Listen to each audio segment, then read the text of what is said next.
दोस्तों, बीते दिन एक खबर आई थी, आप सभी को पता होगा। वो खबर ये थी कि मुंबई में 2006 जो ट्रेन ब्लास्ट हुआ था, उस मामले में 12 आरोपियों को 20 साल बाद बॉम्बे हाईकोर्ट ने बाइज्जत बरी कर दिया था। शुरुआत में मैंने ये बात आपको इसलिए बताई क्योंकि आगे जो मैं आपको बताने वाला हूं उससे सुन करके आपका सरकारों पर से यकीन उठ जाएगा। हुआ दरअसल ये है कि अब महाराष्ट्र सरकार हाईकोर्ट के उस फैसले के खिलाफ जिसमें 12 मुसलमानों को 20 साल बाद रिहा कर दिया, उस फैसले के खिलाफ महाराष्ट्र की भारतीय जनता पार्टी की सरकार सुप्रीम कोर्ट चली गई है। आज के इस वीडियो में इसी खबर पर पूरी पड़ताल करेंगे। असदुद्दीन ओवैसी ने इस पूरे मामले पर क्या कहा है ये बताऊंगा आपको। इसके अलावा कांग्रेस, जिसकी तरफ मुसलमान बहुत करीबी से, बहुत उम्मीद भरी नजरों से देख रहा है, उसके नेता क्या कह रहे हैं, किस तरीके से मुसलमानों के खिलाफत है, किस तरीके से उस रिहाई के खिलाफ कांग्रेस के लोग अब खड़े हो गए हैं, वो भी खबर मैं आपको दिखलाने की कोशिश करूंगा। और साथ में आपको बताऊंगा कि बिहार में सम्राट चौधरी की अभद्रता का जवाब लालू प्रसाद यादव की पत्नी, बिहार की पूर्व मुख्यमंत्री राबड़ी देवी ने कैसे दिया है। बहुत गंभीर आरोप लगाए हैं और ऐसे आरोप लगाए जिसके बाद से मुझे लगता है कि अगर और कोई नैतिकता वाली सरकार होती तो अब तक सम्राट चौधरी से इस्तीफा ले लेती, लेकिन भाजपा है तो वो नहीं ले सकती दोस्तों।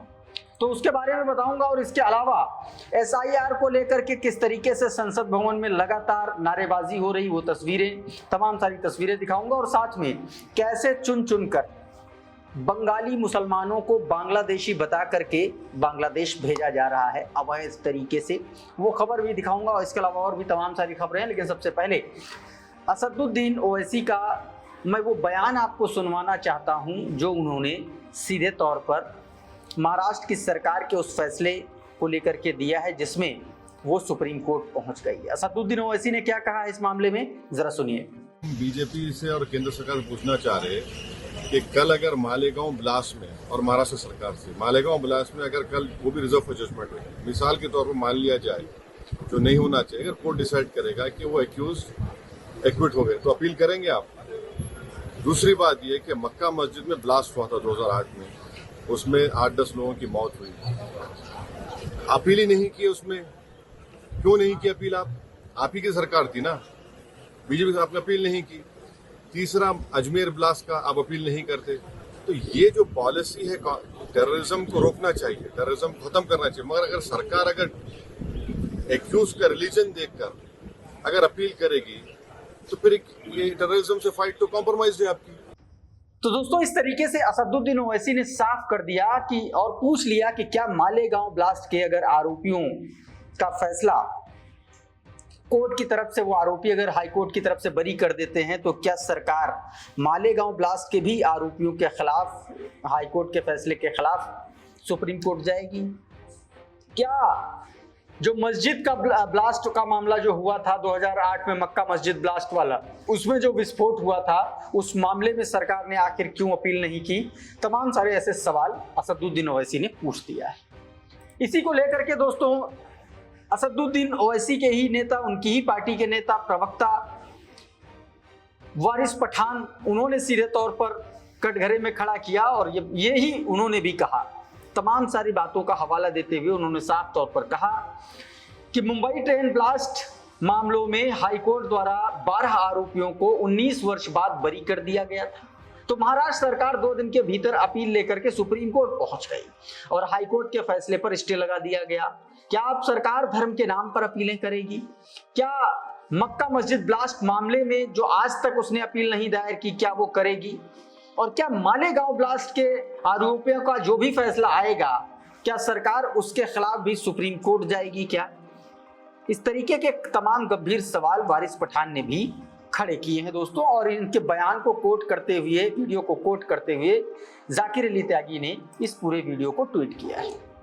उधर इस पूरे मामले पर कांग्रेस के नेता, सांसद वर्षा गायकवाड़ का एक ऐसा बयान सामने आया जिसके बाद से मुसलमानों में इसको लेकर के खासा नाराजगी है। नाराजगी क्या, जबरदस्त गुस्सा है, क्योंकि जिस क्षेत्र से वर्षा गायकवाड़ जीत के आती हैं, वहां पर मुसलमानों के बिना कांग्रेस की जीत संभव हो नहीं पाती और अब मुसलमानों के खिलाफ जहर उगल रही हैं वर्षा गायकवाड़। उन्हीं के बयान को लेकर के पत्रकार काबिज अजीज ने एक ट्वीट किया। उनकी तस्वीर को लेते हुए राहुल गांधी की तस्वीर है, उनके साथ में एक तस्वीर में बाबा साहब डॉक्टर भीमराव अंबेडकर की तस्वीर, प्रियंका गांधी भी नजर आ रही हैं और वर्षा गायकवाड़, और एक में सिंगल फोटो है उनकी। काबिज अजीज लिखती हैं कि ये वर्षा एकनाथ गायकवाड़ हैं जो कांग्रेस से सांसद है और मुंबई कांग्रेस की अध्यक्ष भी हैं। इन्हें मुसलमानों ने एक तरफा वोट देकर के जिताया। अब इनको मुंबई ट्रेन धमाकों में 12 निर्दोष मुस्लिम युवकों की रिहाई से इतनी नाराजगी है कि इन्होंने कहा है कि सरकार को हाईकोर्ट के फैसले के खिलाफ सुप्रीम कोर्ट जाना चाहिए। सोचिए, पुलिस ने 45,500 पन्नों की चार्जशीट पेश की थी लेकिन एक भी पुख्ता सबूत पेश नहीं कर पाई और इन मैडम को अफसोस है कि क्यों वो 12 आरोपी छूट गए। ये बात काबिज अजीज ने लिखी है। उधर दोस्तों बिहार में बवाल मचा हुआ है। आपको पता है कि किस तरीके से अभद्रता, बदतमीजी वाली भाषा, 2 कौड़ी की सड़क छाप भाषा का इस्तेमाल किया गया बिहार के विधानसभा भवन के भीतर सदन में। और ये किसी और ने नहीं, कि किसी विधायक मामूली आदमी ने नहीं, ये भारतीय जनता पार्टी के बड़े नेता सम्राट चौधरी जो उप मुख्यमंत्री हैं बिहार के, उन्होंने लालू प्रसाद यादव के लिए बेहद आपत्तिजनक और अपमानजनक भाषा का इस्तेमाल करते हुए कहा, तेजस्वी के सामने कहा कि जिसका बाप ही अपराधी हो वो क्या ही करेगा। और इस पर दोस्तों वो वीडियो आपने देखा होगा जिस पर तेजस्वी यादव ने सीधे तौर पर कहा था कि 2 मिनट में गीला हो जाएगा, ज्यादा जोर मत लगाइए नहीं तो गीला हो जाएगा। सीधे तौर पर तेजस्वी यादव ने वहां पर तुरंत जवाब दिया था, लेकिन अब सीधे तौर पर मोर्चा खोल दिया है राबड़ी देवी, तेजस्वी यादव की मां और लालू प्रसाद यादव की पत्नी, बिहार की पूर्व मुख्यमंत्री। उन्होंने गंभीर आरोप लगा दिए। सीधे तौर पर राबड़ी देवी ने कहा कि सम्राट चौधरी किसी दौर में पटना की बोरिंग रोड पर लड़कियों से छेड़छाड़ किया करता था। क्या बयान दिया है एक बार सुनिए जरा। तो बच्चे से नहीं करता है बोरिंग रोड बैठ के, बच्चे सब का हम लोग देखते हैं, सम्राट चौधरी लड़की के छेड़ते रहे। दोस्तों ये जो वीडियो है ये फर्स्ट इंडिया न्यूज नाम के ट्विटर हैंडल के जरिए ये जारी किया गया, जिसमें ये दोस्तों बताया गया है। इसमें सीधे तौर पर राबड़ी देवी ने ये कहा है। उधर दोस्तों SIR को लेकर के सीधे तौर पर बवाल मचा हुआ है। देश की संसद में तमाम सारे विपक्षी नेताओं ने जम करके प्रोटेस्ट किया। ये प्रोटेस्ट की आप तस्वीरें देखिए। इसमें सीधे तौर पर कांग्रेस के तमाम बड़े नेता, समाजवादी पार्टी के नेता, मतलब समूचा विपक्ष जो है एकजुट होता हुआ नजर आ रहा है चुनाव आयोग के उस फैसले के खिलाफ, जिसमें लाखों लोगों के नाम काटे जा रहे हैं बिहार में SIR के सर्वे के नाम पर। और इसी को लेकर के दोस्तों लगातार इस तरीके की चीजें हो रही हैं और विरोध हो रहा है। इसी को लेकर के दोस्तों एक ट्वीट किया राजवर्धन सिंह राठौड़ ने, क्योंकि विपक्ष जो बैनर लेकर के चल रहा था वो दरअसल प्रिंटिंग में उसका फॉन्ट डिस्प्लेस हो गया, इधर उधर हो गया। इस वजह से लोकतंत्र की जो तरीका था लिखने का वो मात्राओं के डिस्प्लेस होने की वजह से अलग थलग पड़ गया। इसी बात पर 2 कौड़ी के ट्रोल की तरह इस देश के पूर्व मंत्री, केंद्रीय मंत्री, सांसद राजवर्धन सिंह राठौड़ ने देखिए कितना गिरा हुआ काम किया। सीधे तौर पर कहा कि लोकतंत्र ढोंग से पहले थोड़ा होमवर्क कर लीजिए। सीधे तौर पर लोकतंत्र को कोट अनकोट किया और ये कर लीजिए। और इसी को तुरंत आईना दिखा दिया डॉक्टर मुकेश कुमार ने, क्योंकि बीते दिन प्रधानमंत्री नरेंद्र मोदी ने बाकायदा लोकतंत्र को लोकचंद्र कहा था और इसी को लेकर के उन्होंने आईना दिखा दिया। डॉक्टर मुकेश कुमार ने लिखा कि कर्नल साहब अपने बड़े साहब का वो वाला वीडियो देखा कि नहीं जिसमें वो लोकतंत्र को लोकचंद्र कह रहे हैं। सीधे तौर पर उन्होंने तुरंत आईना दिखा दिया। उधर दोस्तों एक खबर सामने आई, द वायर ने यह खबर की है कि किस तरीके से गुड़गांव में बंगाल के मुसलमानों को बांग्लादेशी बता करके उनको लगातार उनको प्रताड़ित किया जा रहा है। द मुस्लिम स्पेस नाम का ट्विटर हैंडल है, उसने ये वीडियो बाकायदा जारी किया है। ये द वायर की रिपोर्ट है। इसमें सीधे तौर पर यह बताया गया है कि किस तरीके से इन युवाओं को, महिलाओं को और इन मुसलमानों को किस तरीके से बांग्लादेशी बता करके इनको परेशान किया जा रहा था। मुस्लिम स्पेस नाम का ट्विटर हैंडल वो लिखता है कि होल्डिंग सेंटर में, गुड़गांव के होल्डिंग सेंटर में मुसलमानों का दावा है कि उन्हें सिर्फ बंगाली बोलने पर हिरासत में ले लिया गया। बांग्लादेश के संदिग्ध विदेशी नागरिकों पर चल रही कार्रवाई में सैकड़ों पश्चिम बंगाल और असम के मुस्लिम प्रवासियों को हिरासत में लिया गया और उन्हें होल्डिंग सेंटर में रखा गया, यानी कि अवैध तरीके से उनको हिरासत में लिया गया। अब दोस्तों इसी को लेकर के एक और खबर सामने आई। ये देखिए ये जो खबर है दोस्तों, ये सीधे तौर पर ह्यूमन राइट वॉच नाम की जो संस्था है उसके सर्वे में बाकायदा उसकी रिपोर्ट में सामने आया। देखिए क्या लिखा हुआ है, 100 of Muslims unlawful expelled to Bangladesh by India says human right watch.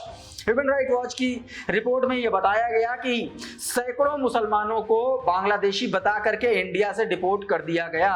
The Muslim नाम के ट्विटर हैंडल ने बाकायदा इसको ट्वीट करते हुए बताया है और इस खबर को मखदूम मीडिया ने प्रकाशित किया है, ह्यूमन राइट वॉच नाम की जो संस्था है उसके हवाले से। उधर दोस्तों आज एक बड़ी घटना सामने आई आगरा में। ये वीडियो देखिए सबसे पहले आप, ये जो तस्वीरें हैं, ये जो महिला नीली साड़ी में आपको दिख रही है, ये महिला अभी जेल से छूटी है और फ्रॉड के मामले में महिला जेल गई थी अभी कुछ दिन पहले, ये जेल से छूटी है। ये विश्व आगरा हिंदू महासभा की ये महिला है, उससे संबंध रखती है और अभी कुछ दिन पहले छूट। इसका नाम दोस्तों मीरा राठौर बताया जा रहा है। अब इस महिला देखिए क्या करे, स्कूल से छोटी छोटी बच्चियां छूटी है, उसने वहां पर अपनी नफरत फैलानी शुरू की। जो बच्चे अभी हिंदू मुसलमान का शायद मतलब भी नहीं जानते हो, उनमें नफरत का बीज अभी से डाला जा रहा है। किस तरीके से आप देखिए, इनको लगातार वहां पर कलावा पहना करके इनको भगवा उड़ाया जा रहा है, इनके हाथों में त्रिशूल दिया जा रहा है, इनको टीका लगाया जा रहा है। तो आप ये समझ सकते हैं। दैनिक भास्कर के पत्रकार सचिन गुप्ता ने ये वीडियो बाकायदा अपने ट्विटर हैंडल पर पोस्ट किया है और इसको ओरिजिनली मदन मोहन सोनी जो है आगरा के पत्रकार हैं, इंडिपेंडेंट जर्नलिस्ट हैं, उन्होंने ये वीडियो जारी किया है। तो आप सोचिए कि किस तरीके से लगातार मुसलमानों को निशाना बनाया जा रहा है। दोस्तों इस वीडियो में फिलहाल इतना ही। बहुत बहुत शुक्रिया, बहुत बहुत धन्यवाद, नमस्कार।